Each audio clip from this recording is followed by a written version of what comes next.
नमस्कार साथियों, आप सभी का स्वागत है हमारे YouTube चैनल आपनो सिलेक्शन पॉइंट पर। प्यारे दोस्तों, आज की इस क्लास में हम राजस्थान के एकीकरण से संबंधित महत्वपूर्ण प्रश्नोत्तर पर चर्चा करेंगे। ओके, और इन प्रश्नों में हम जो विगत परीक्षा हो चुकी है उनमें आए हुए प्रश्नोत्तर, इसके अलावा भविष्य में जो एग्ज़ाम होने वाले हैं उनमें किस प्रकार के प्रश्न उत्तर आएंगे उन पर भी इस क्लास में हम चर्चा करेंगे।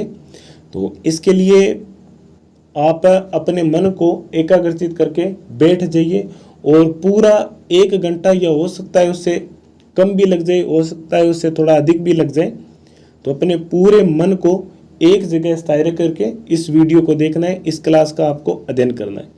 इससे क्या होगा कि इस 1 घंटे में आपने पिछले जो 4 क्लासों में राजस्थान का एकीकरण कंप्लीट किया था वो उसका पुनः रिवीजन भी हो जाएगा, और इस रिवीजन के साथ में आपको ये भी पता चल जाएगा कि आपको कितनी चीज़ें याद है और कितनी नहीं है, कहाँ आपकी कमज़ोर पॉइंट है वो भी आपको पता चल जाएगा। ओके साथियों, और स्क्रीन पर आपके सामने हमारे YouTube चैनल आपनो सिलेक्शन पॉइंट का नाम लिखा हुआ है और उसका लोगो भी आपको दिखाई दे रहा है। ओके, अगर आप अभी तक हमारे YouTube चैनल को ज्वाइन नहीं किया है तो आज ही इस चैनल को ज्वाइन कीजिए और हमारे परिवार आपनो सिलेक्शन पॉइंट का एक सदस्य बनिए। इसके अलावा हमारा टेलीग्राम चैनल भी है जिसका नाम है RBSC NCERT नोट्स, इसे भी ज्वाइन कीजिए क्योंकि यहाँ पर आपको नोट्सों की PDF उपलब्ध करवाई जाती है। चलिए साथियों, शुरू करते हैं आज की इस क्लास को। और सबसे पहला हमारा प्रश्न है कि राजस्थान के एकीकरण से पूर्व में राजस्थान में कितनी रियासतें और ठिकाने थे, यानी कि राजस्थान के एकीकरण को शुरू होने से पहले राजस्थान में कुल कितनी रियासतें थी, ठिकाने थे। ठीक है, तो जैसा कि आपको बताया गया कि 19 रियासतें थी। कितनी रियासतें थी? 19 रियासतें थी, 3 ठिकाने थे, कुशलगढ़, लावा और निमराना, और एक केंद्र शासित प्रदेश भी था जिसका नाम था अजमेर मेरवाड़ा। ये बेसिकली चीज़ें हैं, इनको आपको पता होना चाहिए। तो इसमें हमारा जो राइट आंसर रहेगा पहले प्रश्न का वो रहेगा 3 नंबर ऑप्शन। 19 रियासतें, 3 ठिकाने और एक केंद्र शासित प्रदेश है जिसका नाम है अजमेर और मेरवाड़ा। इन सभी 19 रियासतों, 3 ठिकानों और एक केंद्र शासित प्रदेश का हमने राजस्थान में विलय कुल 7 चरणों में किया था। ठीक है, जिसमें जो समय लगा था वो थे 8 वर्ष 7 महीने और 14 दिन। ये महीने और दिन आपको याद रखने की ज़्यादा जरूरत नहीं है क्योंकि इस प्रकार के एग्जाम में प्रश्न वर्तमान में नहीं आ रहे। हाँ, पहले आते थे परंतु अब वर्तमान में इस प्रकार के प्रश्न नहीं आ रहे, परंतु ये कुछ बेसिकली चीज़ें हैं जो आपको ध्यान में होनी चाहिए। चलिए अगले प्रश्न पर चलते हैं। अगला हमारा प्रश्न है कि स्वतंत्रता प्राप्ति के समय राजस्थान में क्षेत्रफल की दृष्टि से सबसे बड़ी रियासत कौन सी थी। ये भी ज़्यादा इतना महत्वपूर्ण प्रश्न नहीं है, फिर भी आपको पता होना चाहिए कि क्षेत्रफल की दृष्टि से राजस्थान की जो सबसे बड़ी रियासत थी वो थी मारवाड़। कौन सी थी? मारवाड़। क्षेत्रफल की दृष्टि से सबसे बड़ी रियासत कौन थी? मारवाड़। और अगर पूछा जाता है कि क्षेत्रफल की दृष्टि से सबसे छोटी रियासत कौन सी थी तो हमारा उत्तर रहेगा शाहपुरा। जनसंख्या की दृष्टि से सबसे बड़ी रियासत पूछा जाता है तब हमारा उत्तर रहेगा जयपुर। और सबसे पुरानी रियासत के बारे में पूछा जाता है तब हमारा उत्तर रहेगा मेवाड़। और सबसे नवीन रियासत कौन सी थी? वो थी झालावाड़, जिसके बारे में हमने 1857 की क्रांति के समय किया था अध्ययन कि वो अंग्रेजों के द्वारा स्थापित की गई थी 1838 में। ये कुछ राजस्थान के इतिहास से संबंधित बेसिकली चीज़ें थी, एकीकरण से भी जुड़ी हुई है और हो सकता है कहीं ना कहीं आपको इनकी ज़रूरत हो जाए, इन बेसिकली चीज़ों की, तो मैंने आपको इनके बारे में बता दिया है। ओके, आप नोट कर लेना कि सबसे बड़ी रियासत मारवाड़, सबसे छोटी शाहपुरा, जनसंख्या की दृष्टि से सबसे बड़ी जयपुर और सबसे प्राचीन मेवाड़ रियासत है, और सबसे नवीनतम रियासत है वो है झालावाड़, 1838 में अंग्रेजों के द्वारा स्थापित है। ठीक है, इसके अलावा एक प्रश्न और बता देता हूँ कि राजस्थान की वह रियासत जो कि अंग्रेजों के द्वारा स्थापित की गई थी, इसे कोटा से पृथक करके बनाई गई थी, जिसका नाम था झालावाड़। ओके, चलिए अगले प्रश्न पर चलते हैं हम। अगला हमारा प्रश्न है कि रियासतों से संबंधित समस्याओं के समाधान के लिए भारतीय सरकार के द्वारा एक विभाग की स्थापना की गई थी जिसका नाम था रियासती विभाग। इस विभाग का प्रमुख उद्देश्य था कि भारत आज़ाद हो चुका है परंतु भारत अभी भी क्या है कि पूर्ण एक संघ के रूप में नहीं बना है, प्रत्येक राज्य अपने अपने पृथक रूप से स्वतंत्र है। अब उनका मुख्य उद्देश्य था कि इन सभी जो पृथक रियासत है उनका एकीकरण किया जाए और उन्हें भारतीय संघ में शामिल किया जाए। इसके लिए भारत सरकार के द्वारा रियासती विभाग की स्थापना की गई थी जिसके अध्यक्ष थे सरदार वल्लभ भाई पटेल, जिन्हें लोहा पुरुष के नाम से भी जाना जाता है, और इनके सचिव थे वीपी मेनन। कब स्थापित की गई थी? 5 जुलाई 1947 में। इस रियासती विभाग के द्वारा एकीकरण से संबंधित कुछ मानदंड भी निर्धारित किए गए थे। ठीक है, इनके बारे में हमने पहले ही जिक्र कर चुके हैं परंतु यहाँ पर कुछ चीज़ें और बता देता हूँ कि इस रियासती विभाग ने क्या किया था कि कुछ मानदंड जिनमें यह था कि वो ही रियासत अपना स्वयं का पृथक अस्तित्व रख सकती है जिसकी आमदनी वार्षिक रूप से कितनी हो 1 करोड़ और जिसकी जनसंख्या हो 10 लाख। राजस्थान में इस प्रकार की जो मानदंड है वो पूरा करने वाली 4 रियासतें थी जिसमें जयपुर का नाम आता है, मेवाड़ का नाम आता है, जोधपुर का नाम आता है और बीकानेर का नाम आता है। परंतु इन मानदंडों के बावजूद रियासती विभाग ने अपने विवेक से इन चारों रियासतों को राजस्थान में विलय भी कर लिया था। ओके, इसकी स्थापना हुई थी 5 जुलाई 1947 को। चलिए अगले प्रश्न पर चलते हैं। अगला हमारा प्रश्न है कि मत्स्य संघ की राजधानी क्या थी? राजस्थान का एकीकरण जिन 7 चरणों में हुआ था उनमें प्रारंभ के जो 4 चरण थे उनके बारे में आपको याद रखना कि उनकी राजधानी कौन थी, उसके बाद में लगातार वही राजधानी रही थी। इसके लिए एक सिंपल सी ट्रिक है, याद रखना। यहाँ पर लिखता हूँ AKUJ, अकुज नाम से याद रखना। ऐसे अलवर, कैसे कोटा, यू से उदयपुर और जैसे जयपुर, और बाद में जयपुर है। वर्तमान में भी राजस्थान की राजधानी जयपुर है। पहले चरण यानी कि मत्स्य संघ की अलवर, दूसरे चरण यानी कि पूर्वी राजस्थान की कोटा, तीसरे चरण यानी कि संयुक्त राजस्थान की उदयपुर और चौथे चरण यानी कि बृहत राजस्थान की राजधानी जयपुर थी। ठीक है, तो इस प्रकार आप इसे ट्रिक से आसानी से याद कर सकते हो। हाँ, ये ज़रूरी नहीं है कि जो मैंने ट्रिक बनाई है आप वही याद करो, आप अपनी तरफ से बना सकते हो, क्योंकि ट्रिकों की एक खासियत होती है, ट्रिक वही याद रहती है जो हमने स्वयं बनाई है, किसी और की बनाई हुई याद भी नहीं रहती है। ओके, चलिए अगले प्रश्न पर चलते हैं। अगला हमारा प्रश्न है कि 1948 में किनको मत्स्य संघ का राज्य प्रमुख बनाया गया था? सबसे पहले मत्स्य संघ के बारे में सारी बातें देख लेते हैं। मत्स्य संघ 18 मार्च 1948 को उद्घाटन किया गया था 4 रियासतें और एक ठिकाने के सहित में। 4 रियासतें कौन सी थी? ABCD, नीम के नीचे सी की, अलवर, भरतपुर, करौली, धौलपुर और निमराना। ये मत्स्य संघ में शामिल रियासतें और ठिकाने थे। इसका उद्घाटन 18 मार्च 1948 को NV गाडगिल यानी कि नरहरि विष्णु गाडगिल के द्वारा किया गया था। ओके, इसकी राजधानी थी अलवर और इनके जो प्रधानमंत्री नियुक्त किए गए थे वो भी अलवर के थे, शोभाराम कुमावत, और इनके जो राज प्रमुख थे वो कौन थे?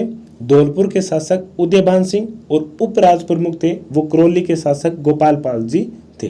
ठीक है, ये सभी बातें हैं जो हमने पहले भी हमारी क्लासों में की थी और अब भी हम बता रहे हैं, क्योंकि इससे हमारा क्या हो रहा है? रिवीजन हो रहा है।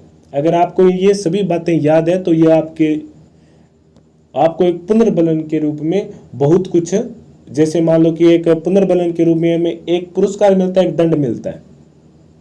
स्किनर के द्वारा बताया जो नियम है वहाँ पर पुनर्बलन मिलता है और दंड मिलता है। अब यहाँ पर पुनर्बलन में आपको क्या मिला है? पुरस्कार मिला है, दंड नहीं मिला है, अगर आपकी ये चीज़ें सभी याद है तो। और अगर आपको ये चीज़ें याद नहीं है तब आपको क्या मिलेगा? दंड मिलेगा। और दंड क्या होगा? आप उसे नकारात्मक ना रख के सकारात्मक लीजिए कि आपको पता है कि आपने यहाँ पर कमी की है, तब आप उस पर चीज़ को ज़्यादा जोर देंगे। क्योंकि इंसान को जब तक अपनी कमियों का पता नहीं चलता तब तक वो उन चीज़ों पर ध्यान नहीं देता है। तो इस प्रकार से ये क्लासें क्या है कि आपकी कमियों की उजागर करती है, आपको अपनी कमियों का पता चलता है और फिर आप उसमें सुधार करते हैं, क्योंकि यहाँ पर कमी की है तो उसका सुधार हो जाएगा, हमें मेन एग्जाम में नहीं करनी है।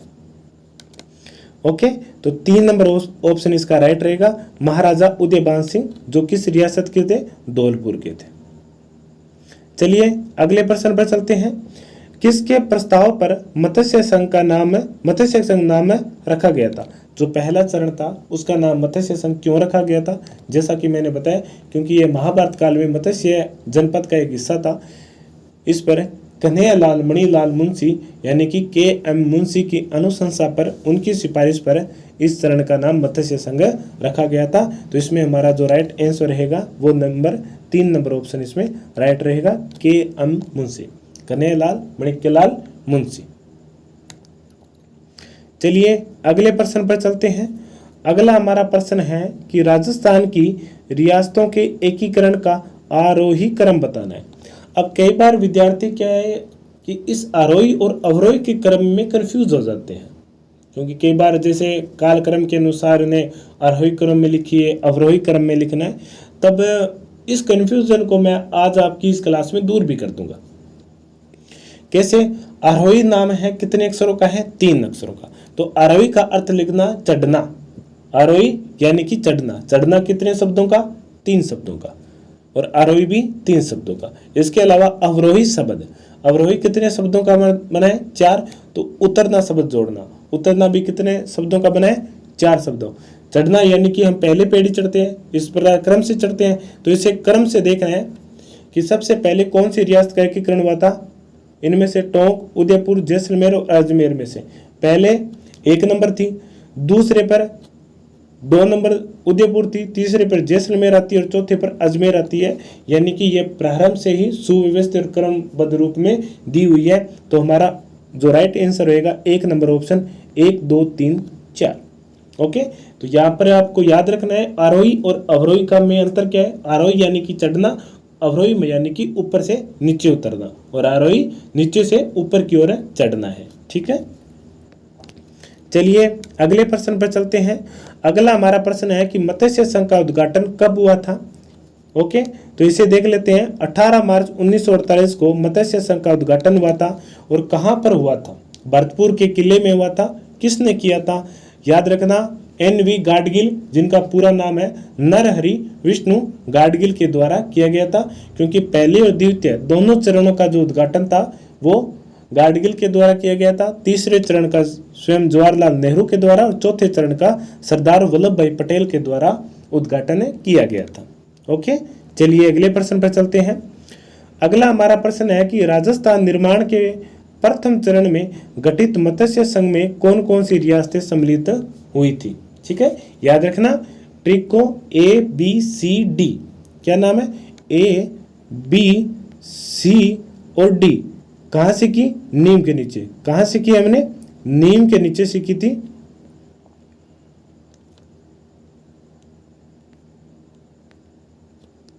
ABCD हमने कहाँ सीखी? नीम के नीचे सीखी थी। तो यहाँ पर 2 नंबर ऑप्शन है, उसमें अलवर, भरतपुर, धौलपुर, करौली रियासतें थी, जो कि प्रथम चरण यानी कि मत्स्य संघ में शामिल की गई थी। और इसमें एक ठिकाना भी था, निमराना। और निमराना ठिकाना किस रियासत के अधीन था? वो भी आप याद रखना, अलवर रियासत के अधीन में था। ओके, चलिए अगले प्रश्न पर चलते हैं। अगला हमारा प्रश्न है कि मत्स्य संघ के प्रधानमंत्री किन्हें बनाया गया था। जैसा कि मैंने अभी बताया था, अलवर के नेता, सामाजिक नेता शोभाराम जी कुमावत को मत्स्य संघ का प्रधानमंत्री बनाया गया था। यानी कि इन्हें राजस्थान के प्रथम चरण मत्स्य संघ का प्रधानमंत्री नियुक्त किया गया था। किसे? शोभाराम कुमावत को। और इनकी एक सिंपल सी ट्रिक भी है, वो भी बता देता हूं कि PM की शोभा, गोकुल के मणि और हीरा। PM की शोभा, गोकुल के मणि और हीरा। PM यानी कि प्रधानमंत्री, शोभा यानी कि पहले चरण के शोभाराम कुमावत, गोकुल दूसरे चरण के गोकुललाल असावा, तीसरा मणिक्यलाल वर्मा, चौथा हरि, चौथा हीरा यानी कि हीरालाल शास्त्री। इस प्रकार आप इसे बड़े ही आसान तरीके से ट्रिकली रूप में याद रख सकते हो। अगर आपको ट्रिक दोबारा बोलनी है तो भाई मैं बोल देता हूं कि पीएम की शोभा, गोकुल के मणि और हीरा। ओके, आप इसे नोट कर लेना और याद भी रख लेना है। चलिए अगले प्रश्न पर चलते हैं। मत्स्य संघ के प्रशासन को चलाने के लिए गठित मंत्रिमंडल में निम्नलिखित में से कौन शामिल नहीं था?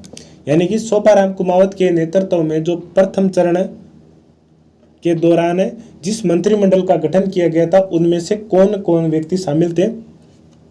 तो मास्टर भोलानाथ जी शामिल थे, चिरंजीव लाल शर्मा भी शामिल थे, मंगल सिंह भी शामिल थे, रमेश कुमार नहीं शामिल थे।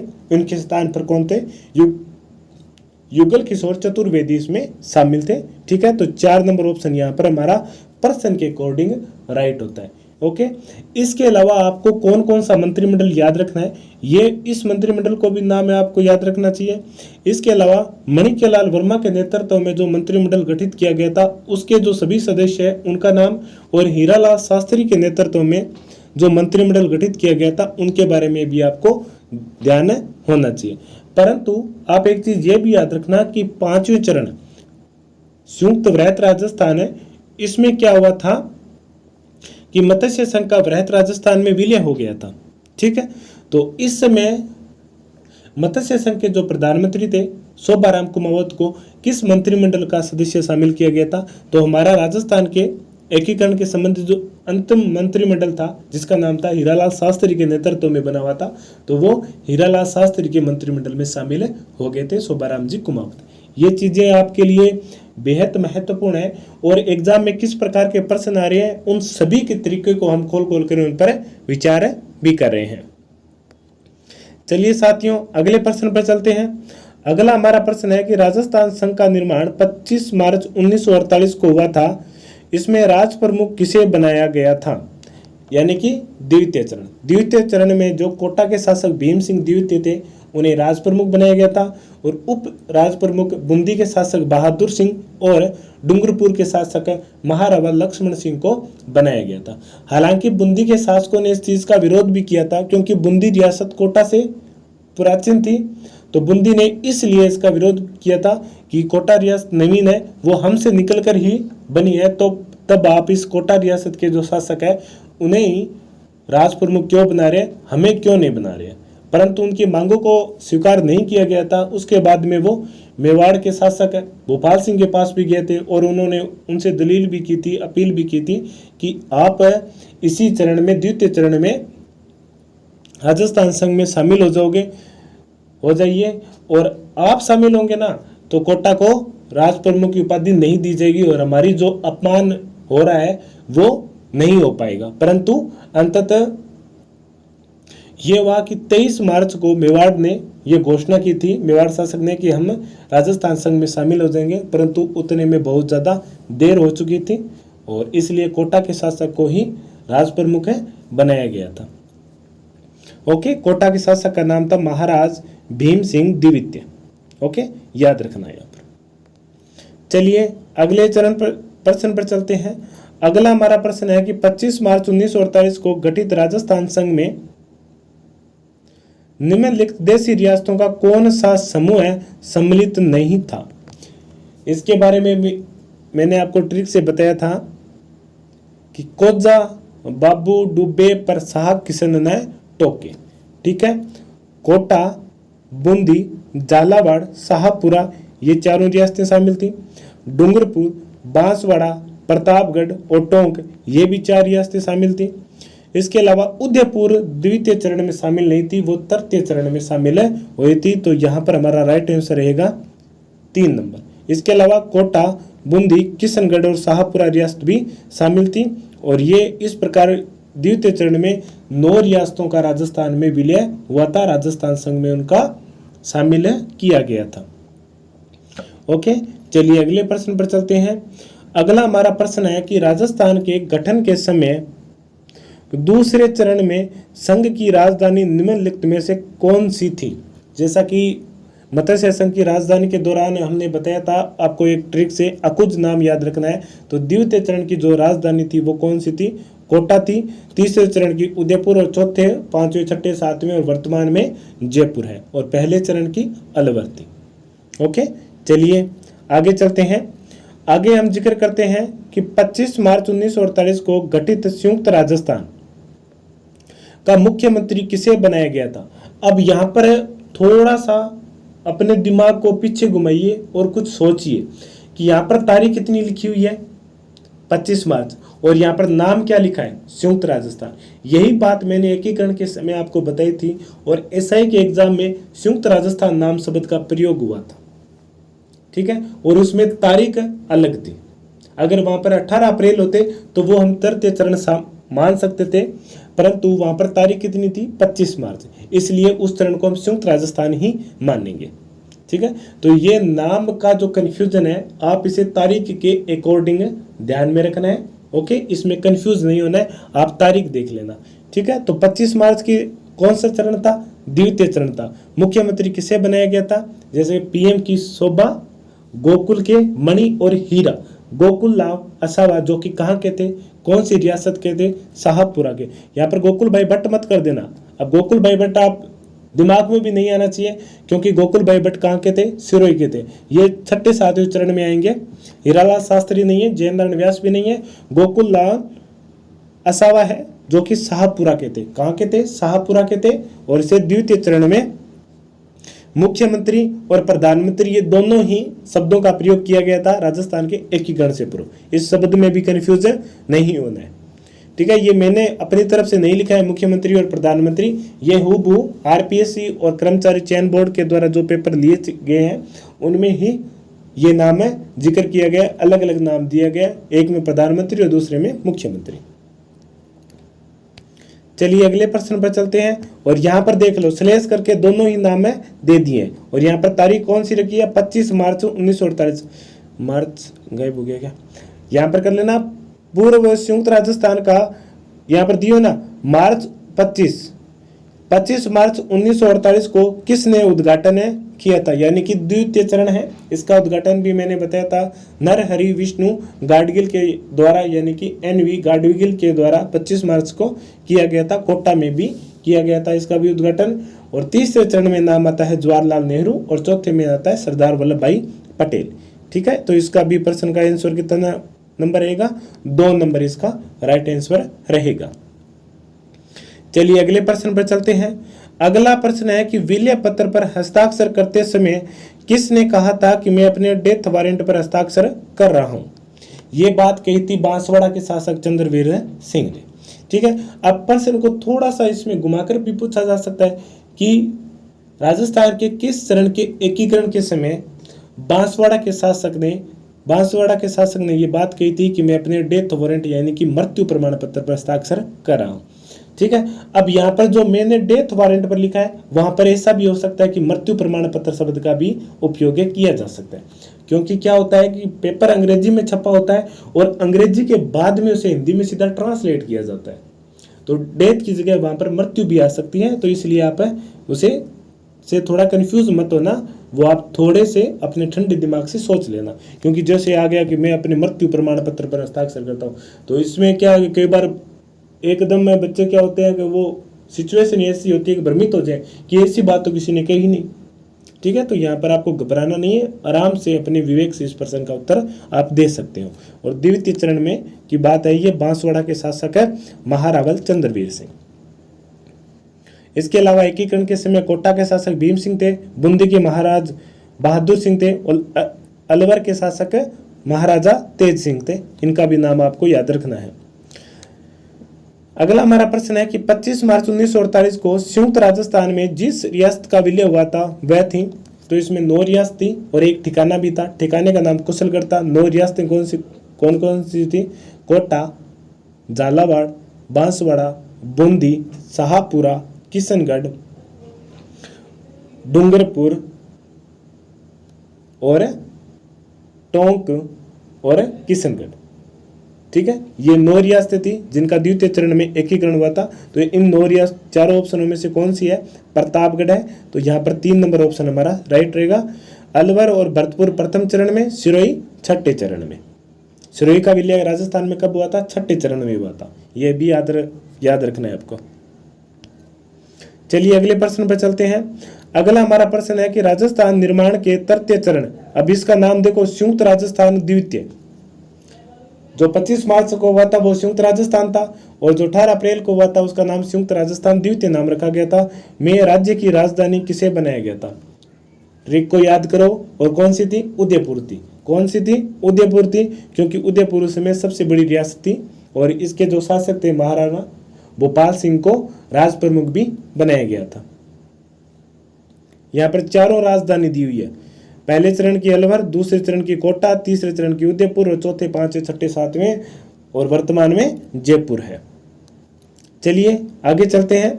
अगला हमारा प्रश्न है कि संयुक्त राजस्थान का 18 अप्रैल 1948 को किसने उद्घाटन किया था? उदयपुर में उद्घाटन किया गया था। किसके द्वारा किया गया था?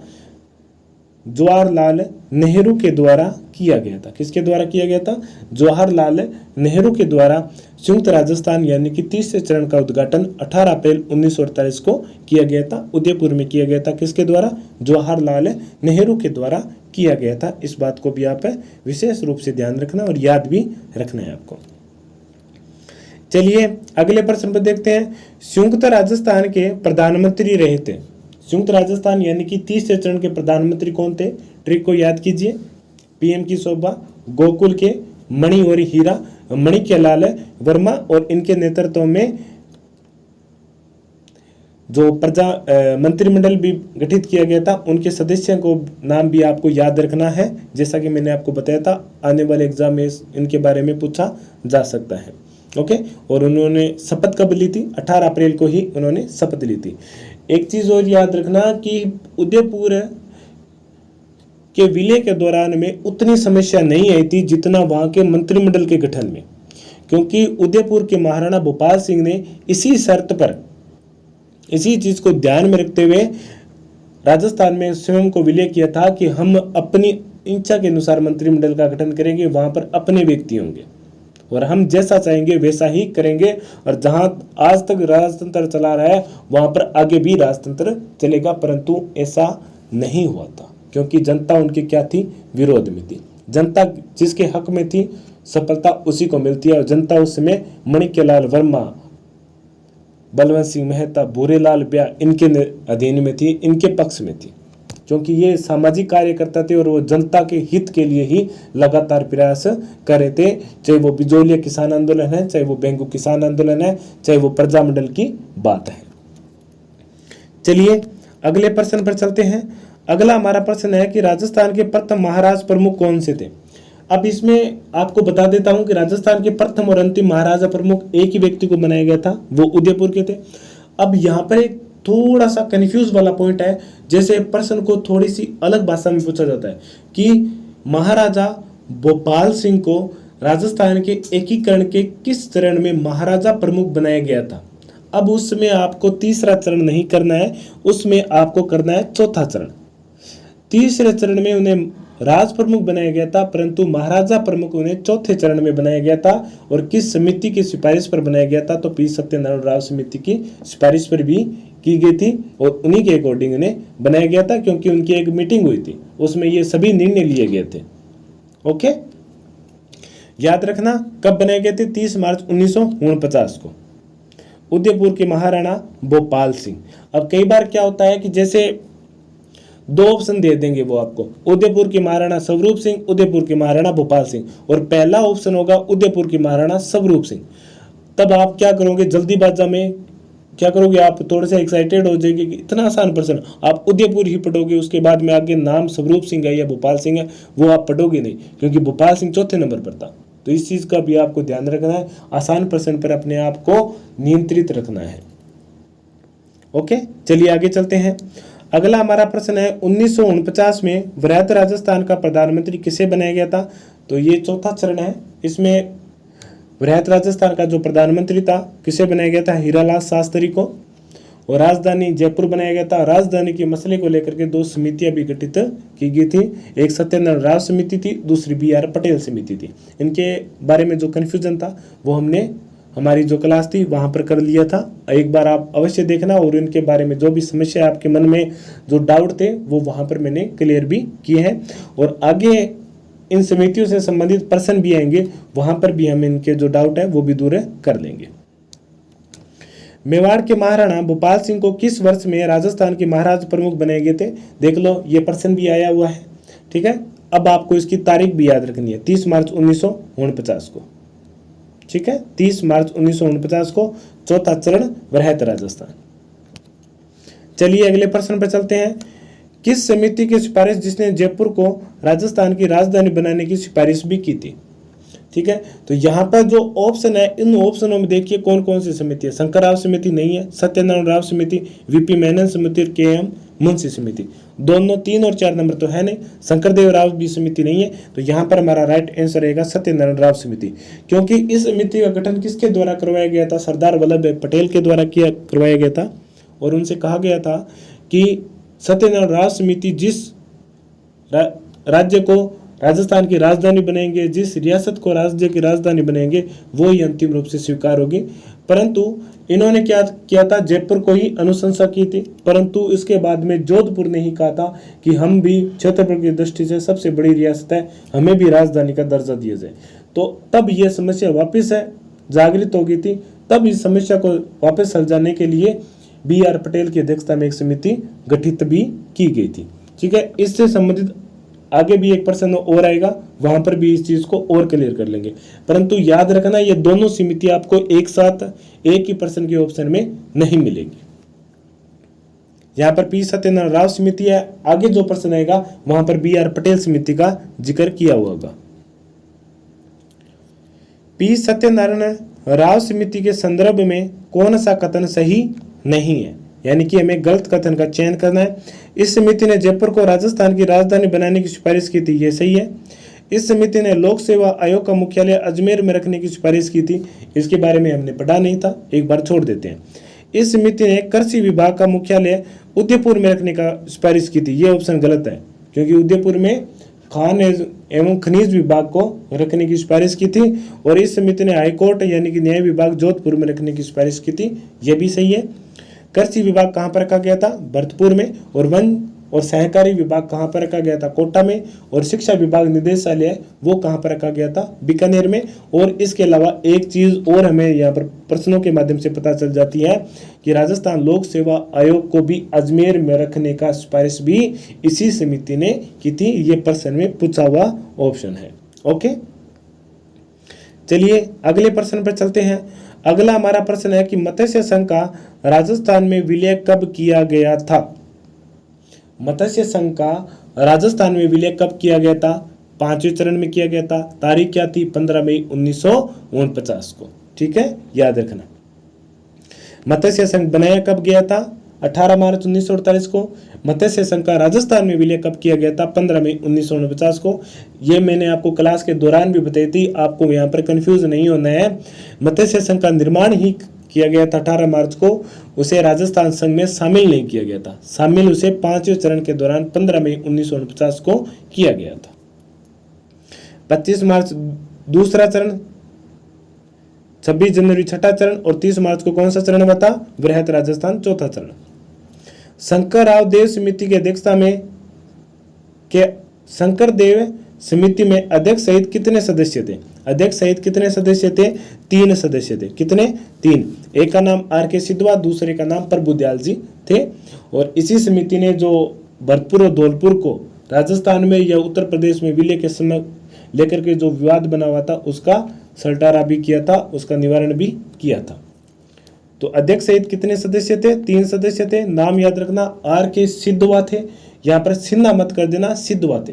B.R. पटेल समिति है ना, वहां पर R.K. सिन्हा थे, और शंकर देव राव समिति में R.K. सिद्धवा और प्रभुदयाल जी थे। चलिए अगले प्रश्न पर चलते हैं। मत्स्य संघ को वृहत राजस्थान का हिस्सा बनाने के लिए गठित समिति थी। अभी मैंने बताया था कि मत्स्य संघ में शंकर देव राव की अध्यक्षता में एक समिति का गठन किया गया था। ठीक है, इस समिति ने क्या किया कि अलवर और करौली ने तो प्रारंभ में ही राजस्थान में शामिल होने के लिए अपनी स्वीकृति प्रदान कर दी थी, परंतु धौलपुर और भरतपुर के जो किसान सभा थी उन्होंने क्या कहा था कि हम या तो पृथक रहेंगे या उत्तर प्रदेश में मिलेंगे। बाद में जनमत करवाया गया था, और जनमत के बाद में यह निर्णय लिया गया था कि वो दोनों रियासतें राजस्थान का ही हिस्सा रहेंगे। इसके लिए जो समिति थी वो थी शंकर राव देव समिति। 3 सदस्य, अध्यक्ष शंकर राव और 2 सदस्य थे, एक प्रभुदयाल जी थे और दूसरे R.K. सिद्धवा जी। चलिए अगले प्रश्न पर चलते हैं। अगला हमारा प्रश्न है कि आजादी के समय राजस्थान राज्य भारतीय संविधान के अनुसार किस श्रेणी का था? तो भारतीय संविधान में 3 श्रेणी के राज्य थे। एक तो वो जो सीधे प्रांत थे, ठीक है, दूसरे वो जो छोटी छोटी रियासतों से मिलकर बने हुए थे संघ के रूप में, तीसरे वो थे जो केंद्र शासित प्रदेश थे। तो राजस्थान क्या थे? छोटी छोटी रियासतों से मिलकर बना हुआ एक संघ था। तो इसे राजस्थान को द्वितीय श्रेणी यानी कि ख श्रेणी में या बी श्रेणी में शामिल किया गया था और अजमेर मेरवाड़ा को तृतीय श्रेणी यानी कि सी श्रेणी में रखा गया था। ओके, चलिए अगले प्रश्न पर चलते हैं।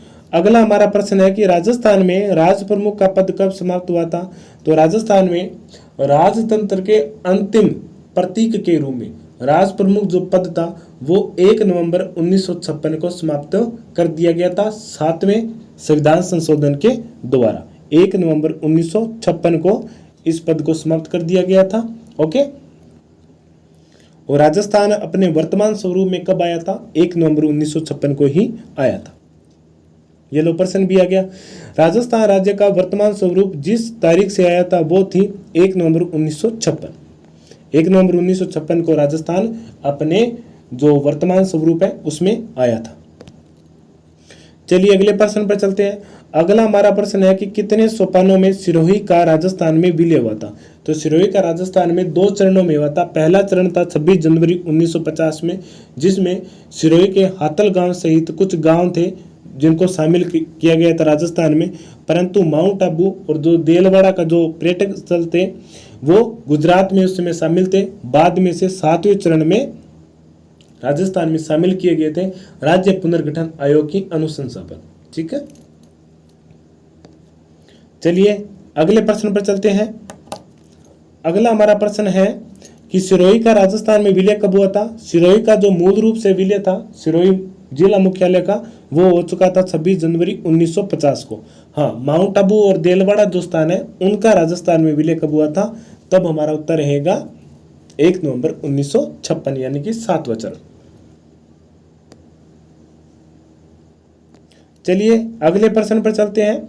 हातल गांव का जो संबंध राजस्थान के एकीकरण में किस रियासत से जुड़ा हुआ है? हातल गांव राजस्थान की किस रियासत से जुड़ा था? अभी बताया था। हातल गांव गोकुल भाई भट्ट का जन्मस्थली थी और इसका संबंध सिरोही राज्य से। किस राज्य से? सिरोही राज्य से है। अब प्रश्न आ जाता है कि हातल गांव का राजस्थान में विलय कब हुआ था? तब हमारा उत्तर रहेगा 6ठे चरण 26 जनवरी 1950 को। चलिए अगले प्रश्न पर चलते हैं। किसकी सिफारिश के आधार पर आबू एवं देलवाड़ा तहसील को राजस्थान में मिलाया गया था? तो वो थी राज्य पुनर्गठन आयोग। राज्य पुनर्गठन आयोग के 3 सदस्य थे। इसका गठन 1953 में किया गया था। जो अध्यक्ष थे वो थे फैजल अली और इनके जो 2 सदस्य थे, एक थे के एम पणिक्कर और दूसरे थे HN कुंजरू यानी कि हृदयनाथ कुंजरू। ये 3 सदस्य थे इस आयोग के और इनमें जो अध्यक्ष था वो थे फजल अली और इन्हीं के अनुशंसा पर पे माउंट आबू और देलवाड़ा को राजस्थान में शामिल किया गया था। इसके अलावा अजमेर और मेरवाड़ा को भी राजस्थान में इसी आयोग के अनुशंसा पर शामिल किया गया था। अब आप यहाँ पर एक चीज नोट कीजिए कि राजस्थान के 6ठे चरण जो कि 26 जनवरी 1950 को कंप्लीट हो चुका था, परंतु 7वां चरण देखो 1 नवंबर 1956 यानी कि लगभग उसमें 6 साल लगे थे। तो राजस्थान का वह चरण जिसमें सर्वाधिक गैप रहा था, सर्वाधिक कार्यकाल लगा था, तो वो है 7वां चरण। ठीक है, इस प्रकार के प्रश्न तो नहीं पूछे जाने, परंतु आप अपने दिमाग में ध्यान में रखना है। चलिए अगले प्रश्न पर चलते हैं। अगला हमारा प्रश्न है कि अजमेर मेरवाड़ा का राजस्थान में विलय कब किया गया था? तो इनका राजस्थान में विलय 7वें चरण यानी कि 1 नवंबर 1956 को किया गया था। 1 नवंबर 1956 को अजमेर मेरवाड़ा का राजस्थान में विलय किया गया था और इस समय यहाँ का जो प्रधानमंत्री था वो थे हरिभाऊ उपाध्याय और जो कि कांग्रेस पार्टी के थे। प्रारंभ में इन्होंने इनकार किया था, बाद में राज्य पुनर्गठन आयोग की अनुशंसा पर इन्हें राजस्थान का अंग मान लिया गया था। इसे राजस्थान में शामिल भी कर लिया गया था। अगला हमारा प्रश्न है कि राजस्थान में अजमेर के विलय के समय वहाँ का मुख्यमंत्री कौन था? जैसा कि अभी बताया था, हरिभाऊ उपाध्याय। हरिभाऊ शारदा नहीं है, यहाँ पर भी आप कंफ्यूज मत हो जाना, पूरा नाम पढ़ना है, क्योंकि आसान प्रश्न जो हमारे देखने में लगते हैं परंतु उन्हें कहीं ना कहीं किसी न किसी रूप में थोड़ा कठिन भी बनवाया गया है। हाँ, ऐसा नहीं है कि सभी प्रश्न कठिन होते हैं। एग्जामिनर थोड़ा भी तब बीच में जब लगता है कि विद्यार्थियों का फ्लो एकदम पूरा बन गया है, तब वो कुछ इस प्रकार का प्रश्न ना छोड़ेगा पेपर में जो कि देखने में आसान लगेगा परंतु वो होगा थोड़ा कंफ्यूज वाला। ठीक है, तो आपको याद रखना है हरिभाऊ उपाध्याय, 3 नंबर ऑप्शन इसका राइट आंसर रहेगा। चलिए अगले प्रश्न पर चलते हैं। अगला हमारा प्रश्न है कि एकीकरण के समय किस मारवाड़ नरेश ने पाकिस्तान में मिलने का प्रयास किया था? तो वो थे मारवाड़ के शासक कौन थे? हनुमंत सिंह। उन्होंने प्रारंभ में राजस्थान में मिलने का विरोध भी किया था, और जब वीपी मेनन उनके दरबार में भी गए थे तो वीपी मेनन के कनपट्टी में उन्होंने जो अपनी रिवॉल्वर थी वो भी ताने दी थी कि हम या तो स्वतंत्र रहेंगे या पाकिस्तान में मिलेंगे। बाद में किसी भी प्रकार उन्हें समझा बुझा करके राजस्थान में विलय करवाया गया था, क्योंकि ये भारत की आज़ादी या भारत की स्वतंत्रता के लिए खतरा था, क्योंकि इनकी सीमा कहाँ से लगती थी? पाकिस्तान के ये नज़दीक में थी। चलिए आगे चलते हैं। भारत संघ के अधिमिलन पत्र पर हस्ताक्षर करने वाले राजस्थान के प्रथम शासक कौन थे? ये प्रश्न थोड़ा सा हटके है, आप इसे याद रखना, ये सेकंड ग्रेड एग्जाम में पूछा हुआ है। तो वो थे बीकानेर के शासक शार्दुल सिंह। कौन थे? बीकानेर के शासक शार्दुल सिंह थे, जिन्होंने भारत के अधिमिलन पत्र पर सबसे पहले हस्ताक्षर किए थे। याद रखना, बीकानेर के शासक शार्दुल सिंह। ओके, शार्दुल सिंह प्रथम थे जिन्होंने अधिमिलन पत्र पर सबसे पहले हस्ताक्षर किए थे राजस्थान में। चलिए अगले प्रश्न पर चलते हैं। अगला हमारा प्रश्न है कि आज़ादी से पूर्व नॉन सैल्यूट स्टेट ठिकाने कौन से थे? अब नॉन सैल्यूट का मतलब होता है कि जहां उन्हें तोपों की सलामी नहीं दी जाती है। तो राजस्थान की सभी रियासतों को दिया जाता था, केंद्र शासित प्रदेश था उनको भी दी जाती थी, परंतु जो ठिकाने थे छोटे छोटे उनको तोपों की सलामी नहीं दी जाती थी। ठीक है, और एक प्रश्न मैंने आपको बताया था 1857 की क्रांति के दौरान कि वो कौन सी रियासत थी जिनके तोपों की सलामी की संख्या घटा दी थी, और वो कौन सी रियासत थी जिनके तोपों की सलामी की संख्या बढ़ा दी थी। इसका जवाब आपको कमेंट बॉक्स में कमेंट करके देना है। ठीक है, तो ये तीनों ही ठिकाने हैं, लावा, कुशलगढ़, निमराना, जिनको नॉन सैल्यूट स्टेट के दर्जा दिया गया था। इन्हें तोपों की सलामी नहीं दी जाती थी।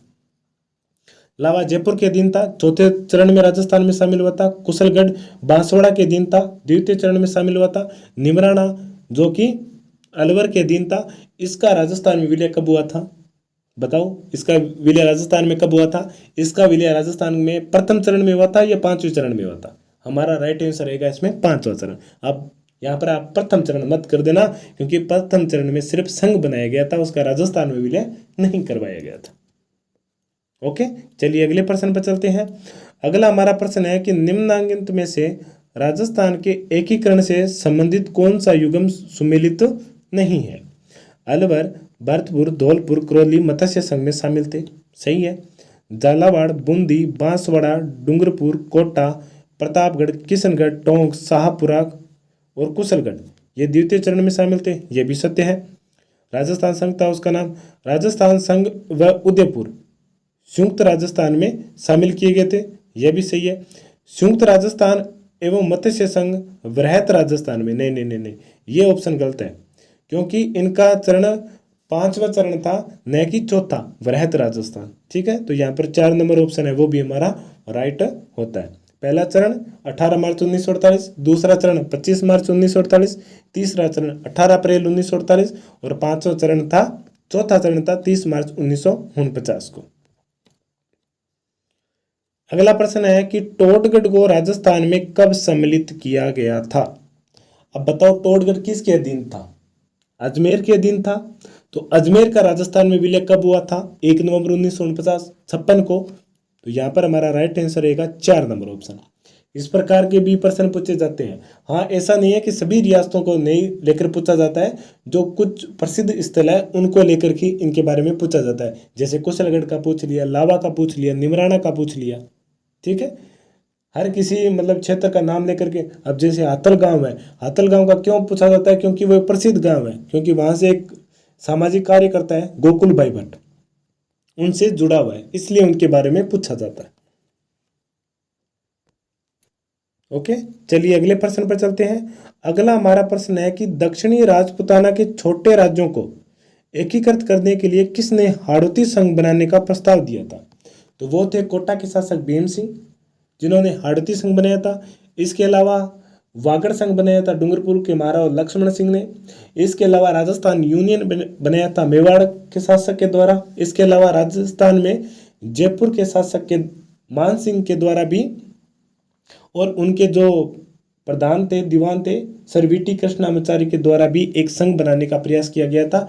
ये सभी प्रयास राजस्थान के एकीकरण की प्रक्रिया को शुरू होने से पहले ही था, क्योंकि वो अलग अलग अपना संघ बनाना चाहते थे और अपनी जो मांगे हैं वो सरकार के समक्ष रखना चाहते थे, क्योंकि उन्हें पता था कि अगर हम 5 या 6 रियासतें मिलकर के अगर सरकार के समक्ष अपनी मांगे रखेंगे तो वो उन्हें स्वीकार कर लेगी। अगर हम अलग अलग आएंगे तो वो हमारी मांगे को स्वीकार नहीं करेंगे, अनदेखा कर देंगे।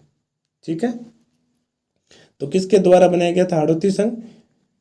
कोटा के शासक भीम सिंह के द्वारा हाड़ौती संघ का निर्माण करवाया गया था। और वागड़ संघ का निर्माण डूंगरपुर के शासक महारावल लक्ष्मण सिंह के द्वारा करवाया गया था।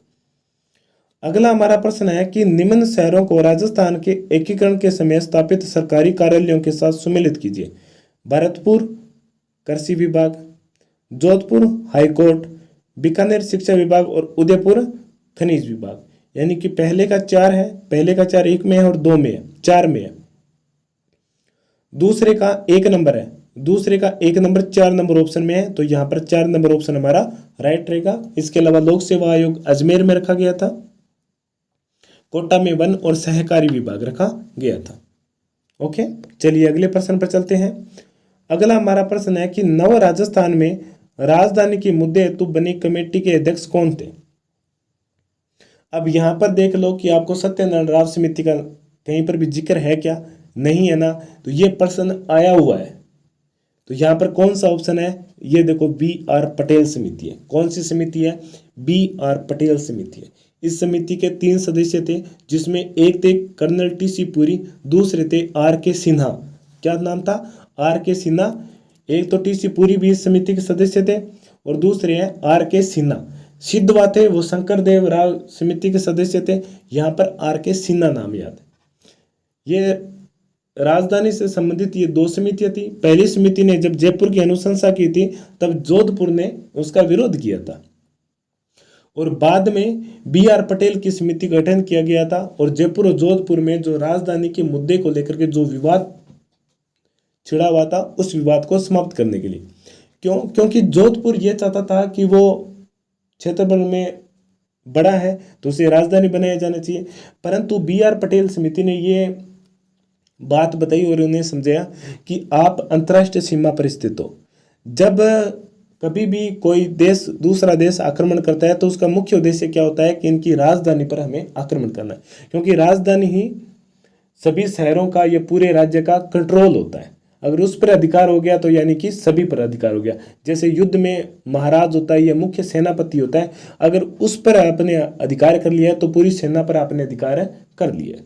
ठीक है, तो जयपुर क्या थे? अंतर्राष्ट्रीय सीमा से बहुत ज्यादा दूर है। ठीक है, तो इसलिए जयपुर को राजस्थान की राजधानी बनाया गया था। ये BR पटेल की अनुशंसा थी। चलिए अगले प्रश्न पर चलते हैं, और ये हमारा आज का अंतिम प्रश्न है। राजस्थान यूनियन बनाने हेतु 25-26 जून 1946 को नरेशों का सम्मेलन किसने बुलाया था और कहां बुलाया था? मेवाड़ में बुलाया गया था। महाराणा भोपाल सिंह के द्वारा बुलाया गया था, और इसमें यही बात की गई थी कि हमें मिलकर एक राजस्थान का यूनियन बनाना चाहिए, जिसमें कौन कौन से रियासतें शामिल थी? मालवा की रियासतें भी शामिल थी इसमें, और इन रियासतों को मिलाकर के हम अपना एक ऐसा संघ बनाएंगे जो अपनी मांगे स्वयं हम रखेंगे। हम किसी के द्वारा बनाई हुई मांगे या थोपी हुई मांगे को स्वीकार नहीं करेंगे, हम अपनी मांग रखेंगे। इसके लिए इस संघ का निर्माण करवाया गया था, परंतु इसे सफलता नहीं मिली थी। मई 1947 में भी इसका एक दोबारा सम्मेलन हुआ था, और इसके अलावा KM मुंशी को महाराणा भूपाल सिंह ने अपना संवैधानिक सलाहकार भी नियुक्त किया था, परंतु इसका कोई भी हल नहीं निकला था। ठीक है साथियों, ये थी हमारी आज की क्लास। और आज की क्लास में हमने जो हमारी पिछली 4 क्लासों में राजस्थान का एकीकरण किया था उसको पूर्ण रूप से हमने कंप्लीट भी कर लिया है। जिस प्रकार के कंफ्यूज थे वो भी दूर कर लिए हैं, किस प्रकार के प्रश्न पूछे गए थे और किस प्रकार के प्रश्न पूछे जाने वाले हैं उन पर भी हमने चर्चा कर लिया है। और इसके अलावा आपकी जो कमियां थी वो भी आपको पता चल गई है। तो एक बार आप इस क्लास का अवश्य देखना है, आपको अपनी कमियां का पता होना चाहिए, क्योंकि यही मौका है आप अपनी कमियों को सुधार लें। अन्यथा जब मेन पेपर में आप जाकर बैठोगे तब आप उन कमियों को, वो कमियां आपकी एक गुनाह बनकर आपके सामने आ जाएगी। ठीक है, अभी मौका है, आप इन कमियों और गलतियों को सुधार लो, बाद में ये गुनाह बन जाता है। ओके साथियों, तो आप इसी प्रकार लगातार हमसे जुड़े रहें, हम आपके लिए और ज़्यादा भरसक प्रयास करेंगे। और हमारी अगली जो क्लास रहेगी वो रहेगी राजस्थान के लोक देवता से संबंधित। ठीक है साथियों, मिलते हैं अगली हमारी नेक्स्ट क्लास में। और हाँ, एक बात और बता देता हूँ, आप ज़्यादा से ज़्यादा हमारे इन क्लासों को शेयर कीजिए, अपने दोस्तों को भी बोलिए, लाइक कीजिए, कमेंट कीजिए, क्या चीज़ बढ़िया है, कौन सी चीज़ कमी है वो भी आप बताइए। और हमारे यूट्यूब चैनल आपनो सिलेक्शन पॉइंट को सब्सक्राइब भी कीजिए। ठीक है साथियों, मिलते हैं अगली क्लास में। जय हिंद, जय भारत।